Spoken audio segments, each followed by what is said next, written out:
The manila folder on the kitchen table contains a photograph of your own bedroom, taken from the doorway while you were asleep, and your landlord is currently asking if you prefer the blue silk or the black lace for the evening's negotiations. Mr. Henderson's thumb is tracing the serrated edge of an unpaid rent notice, the paper white and sharp enough to draw blood. He doesn't look up. He doesn't raise his voice. He simply pushes a glass of water toward the center of the table. The condensation leaves a perfect, clear ring on the wood, a wet 0 marking the exact value of your remaining options. The radiator is hissing, a thin metallic scream that fills the silence of the kitchen, but the air in the room is dead.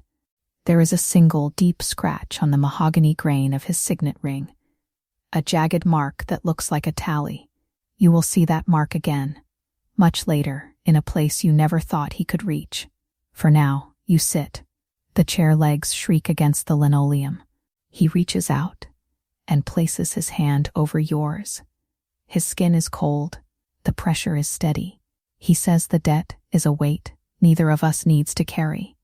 And then he opens the folder to show you the dress he has already purchased for the girl he's decided you're going to be. The fabric is a midnight blue silk that feels like liquid lead. It has no tags. It has no brand. It only smells of cedar and the kind of high-end dry cleaning that costs more than your weekly grocery budget. The zipper is a thin silver line that disappears into the seam like a surgical scar. When you put it on, the weight of the material pulls at your shoulders, anchoring you to the floor of the hallway. Mr. Henderson is standing behind you. His reflection in the warped glass of the coat closet mirror is just a shadow with a pale face.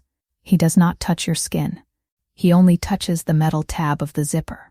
The sound of the teeth locking together is a sharp singular click that echoes in the narrow space. He adjusts the collar, his fingers brushing the hair away from the nape of your neck with the clinical precision of a coroner. He tells you the guests arrive at 8. He tells you your only job is to ensure no glass remains empty for more than 60 seconds. He hands you a silver tray. It is heavy. The edges are ornate and sharp enough to dent the skin of your thumb if you grip it too hard. The human brain is a master of forensic self-deception. We are currently witnessing a boiled frog escalation. In clinical terms, the subject, the narrator, is experiencing a cognitive bypass where the survival instinct, securing shelter, overrides the social moral compass. When the landlord offers to restructure the debt, the brain processes this not as a threat, but as a biological relief. The cortisol levels drop because the immediate danger of homelessness is removed, even as the secondary, more complex danger of exploitation is introduced. It isn't a surrender. It is a neurological trade. You don't burn the bridge you're standing on when the water is rising, even if the man who built the bridge is the one holding the match. The foyer of the townhouse smells of beeswax and cold lilies. The first guest is a man with a gray beard and eyes that do not blink.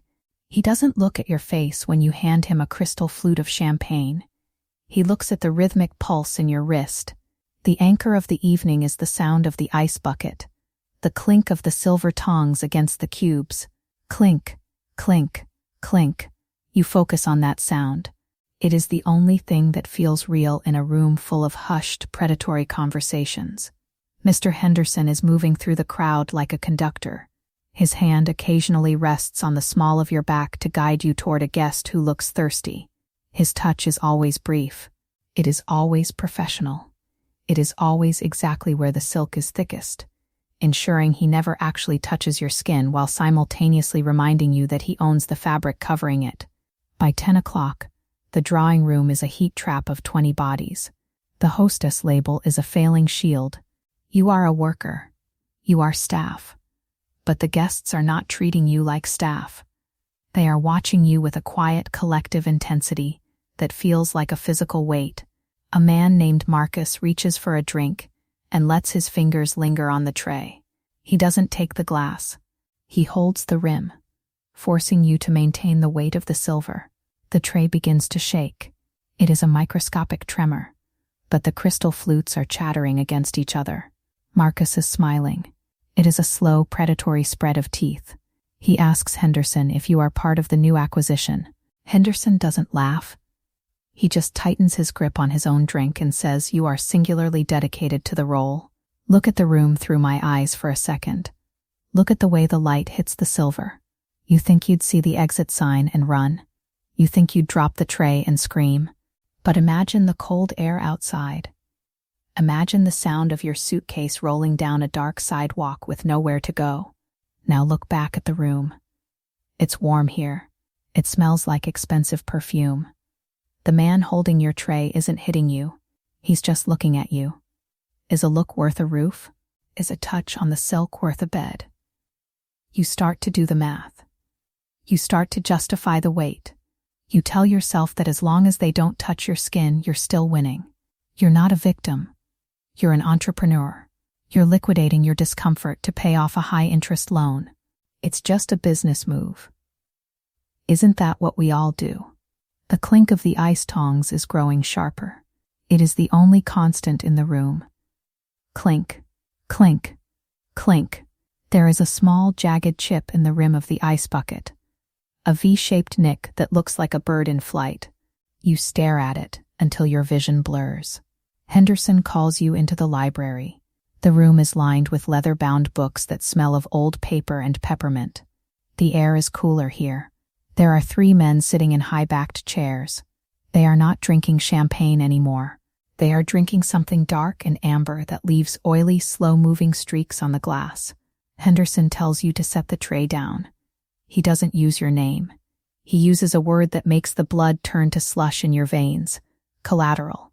He says it with a clinical softness, as if he is discussing a line item in a ledger. He asks you to stand by the window where the moonlight will catch the blue of the silk. He isn't looking at you as a person. He is presenting you as a proof of concept. One of the men pulls out a fountain pen and lays it on the desk. The scratch of the nib against the paper is the only sound in the library. We are now entering the choice point. The narrator is observing the physical world with hyper-fixated detail. The smell of the peppermint is overpowering. The texture of the leather chairs is visible in the dim light, worn, cracked, and dark. The moonlight through the window is a cold, blue blade that cuts across the floor. This is the sensory overload of a trapped animal. The exit is 20 feet away. The front door is unlocked, but the psychological barrier is reinforced by the weight of the midnight blue silk. To leave the room, she has to acknowledge she is a person. To stay in the room, she only has to be an object. The brain chooses the path of least resistance. She stays. Marcus stands up and walks toward the window. He doesn't stop until he is inches away. You can smell the peat and the salt on his breath. He reaches out and touches the chip in the ice bucket that you left on the side table. Then he touches the signet ring on his own finger. The scratch on his ring matches the chip in the bucket perfectly. He has been here before.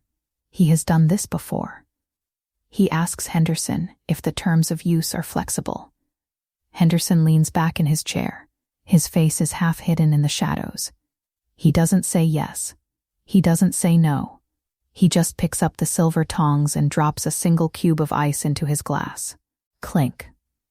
The sound is a gavel hitting a block. The realization isn't a scream. It is a quiet, cold settling of the bones. The guest list wasn't a list of friends. It was a list of bidders. The parties weren't celebrations. They were inspections. You look at the midnight blue silk and realize it isn't a gift. It is a uniform for a job you didn't realize you had already accepted the moment you let him zip you into it. Every drink you serve is a ledger entry. Every smile you force is a payment on the interest. The debt isn't being paid off. It is being refinanced. The landlord stands up and walks to the door. He pauses, his hand on the brass knob. He looks back at you, and for the first time tonight, he smiles. It is a fatherly smile, full of a terrifying kind of ownership. He tells Marcus to be careful with the crystal. Then he walks out and closes the door. The click of the latch is final. It is the same sound as the zipper. A locking mechanism. A completed circuit. You stand by the window and watch the moon. The ice in the bucket begins to melt. The cubes shifting and settling with a soft, wet sound. The anchor is gone. The kind landlord has dissolved, leaving behind the hard, jagged reality of the creditor. Marcus moves closer. He reaches for the silver tongs. He doesn't use them for ice. He runs the cold metal down the back of your arm, leaving a trail of goosebumps in its wake. He asks if you know why the silk is so heavy. He says it's so you can't run as fast as the others did. The night doesn't end with a rescue. It ends with the scratch of a fountain pen and the smell of peppermint. It ends with the realization that you aren't the hostess. You are the venue. And the rent is due every hour, on the hour, for as long as he decides to keep the lights on. You look at Marcus, your voice clinical and dry, and you ask him if he would like another drink. You don't wait for an answer. You know the role. You know the script. You know the price of the roof over your head. Now, I want you to be honest in the comments. Some of you are sitting there thinking she's a victim who was coerced by a predator. Others are looking at the facts and seeing a woman who traded her body for an apartment because she didn't want to work a real job.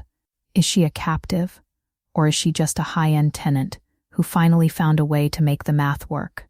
If you were 1 month away from the street, would you put on the dress or would you sleep on the concrete? Choose a side. There is no middle ground in this house.